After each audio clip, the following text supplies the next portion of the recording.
ताज्या घडामोडींसाठी स्वानंद न्यूजला सबस्क्राइब करा आणि बेल आयकॉनवर क्लिक करा। विठ्ठलवाडी वाहतूक पोलिसांनी श्रीराम चौकात वाहन चालकांना जागरूक करण्यासाठी विशेष मोहीम राबवली। यावेळी पोलिसांनी वाहन चालकांना रिबनचं वाटप करून दारू पिऊन वाहने चालवू नका व अनावश्यक दंड टाळण्याचं आवाहन केलं। विठ्ठलवाडी पोलिसांच्या माहितीनुसार यावर्षी एकूण 47,877 वाहन चालकांकडून 3,52,47,600 रुपयांचा ऑनलाईन दंड वसूल करण्यात आलाय, तर 35,51,450 रुपयांचा रोख दंडही वसूल करण्यात आलाय। वरिष्ठ पोलीस निरीक्षक सुखदेव पाटील यांनी दारू पिऊन वाहन चालवू नये असं आवाहन केलं। ते म्हणाले, अपघात टाळण्यासाठी वाहन चालवताना काळजी घेणं गरजेचं आहे। दारू पिऊन गाडी चालवणे केवळ चालकासाठीच नाही तर त्याच्या कुटुंबियासाठीही धोकादायक ठरू शकतं। पाटील म्हणाले की वाहतूक नियमांचं पालन करून अपघात कमी व्हावेत या उद्देशाने ही मोहीम सुरू करण्यात आली आहे। नागरिकांनी नियमांचं पालन करून सुरक्षित प्रवास करण्याचं आवाहन पोलिसांनी केलंय। निखिल चव्हाण, स्वानंद मीडिया, विठ्ठलवाडी। मी विठ्ठलवाडी वाहतूक विभागाचा पोलीस अधिकारी प्रभारी अधिकारी सुखदेव पाटील। मी मायबाप जनतेला आवाहन करतो की येणाऱ्या 2025 मध्ये आम्ही श्रीराम चौकामध्ये लोकांना आवाहन केलं की दारू पिऊन वाहन चालवू नका, विदाउट हेल्मेट वाहन चालवू नका, विदाउट सीट बेल्ट गाडी चालवू नका, विदाउट लायसन गाडी चालवू नका, लहान मुलाला आपल्या गाडी चालवायला देऊ नका, विदाउट सीट बेल्ट गाडी चालवू नका, पीयूसी आणि इन्शुरन्स शिवाय गाडी चालवू नका। त्याचप्रमाणे मागच्या सन 2024 मध्ये 1 जानेवारी तर डिसेंबर 31 डिसेंबर पर्यंत वाहतूक विभाग विठ्ठलवाडीने 47,877 वाहनधारकांवर कारवाई केलेली आहे आणि 3,52,47,600 रुपये दंड त्यांच्यावर आकारण्यात आलेला आहे आणि रोखीने 35,57,450 रुपये दंड वसूल करण्यात आलेला आहे। त्याचप्रमाणे वाहतूक विभाग विठ्ठलवाडीने या मागील वर्षामध्ये 2024 मध्ये टोटल 318 ड्रंक अँड ड्राईव्हच्या केसेस केलेल्या आहेत, म्हणजे दारू पिऊन वाहन चालवण्यावर कारवाई करण्यात आलेली आहे। त्यांच्याकडून 31,80,000 रुपये कोर्टाच्या माध्यमातून आम्ही सरकारला दंड वसुली करून देण्यात आलेली आहे।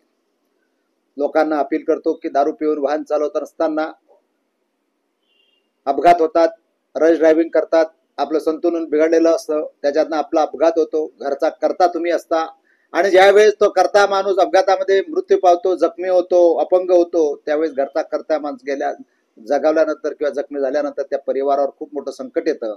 हॉस्पिटलच्या चक्रा माराव्या लागतात, पोलीस स्टेशनच्या चक्रा माराव्या लागतात आणि म्हणून हे टाळण्यासाठी कुठल्याही प्रकारचं दारू पिऊन मद्य घेऊन आपण आपलं वाहन चालवू नये। त्याचप्रमाणे माझ्या माता भगिनींना सुद्धा माझं जाहीर आव्हान आहे, आपल्या भावाला, आपल्या पतीला आपण जर लाडका मानत असाल, त्याच्यावर प्रेम करत असाल तर त्याच्या वाढदिवसाच्या दिवशी आपण त्याला चांगल्या दर्जाचं, उत्तम दर्जाचं असं त्याला हेल्मेट आपण त्याला घेऊन दिलं पाहिजे। बर्थडेचं गिफ्ट आपण त्याला दिलं पाहिजे। कपडा, घड्याळ, मोबाईल न देता त्याला चांगल्या दर्जाचं हेल्मेट द्या, जेणेकरून आपल्या कर्त्या माणसाचं, भावाचं, पतीचं किंवा आपल्या बापाचं अपघातामध्ये जर ती बाईकवरून जात असेल तर ती स्लाइड झाली, ती स्लिप झाली तर त्याच्यामध्ये त्याचा अपघात होऊ शकतो, पाठीमागून ट्रक येऊ शकतो, त्या ट्रकामध्ये तो जाऊ शकतो। हेल्मेट घातल्यामुळे खूप लोकांचे प्राण वाचलेले आहेत। तसाच आपल्या भावाचा, आपल्या पतीचा, आपल्या बापाचा प्राण वाचावा यासाठी नक्कीच आपला बाप किंवा आपला घरातला कर्ता माणूस घरातून बाहेर पडताना एक स्माइल द्या आणि बाबा तुम्ही हेल्मेट घाला, भाऊ तू हेल्मेट घाल, स्पीडनं गाडी चालू नको, अशा प्रकारची सूचना आपण जर दिलात तर नक्कीच आपण अपघात कमी करण्यामध्ये प्रयत्न करू।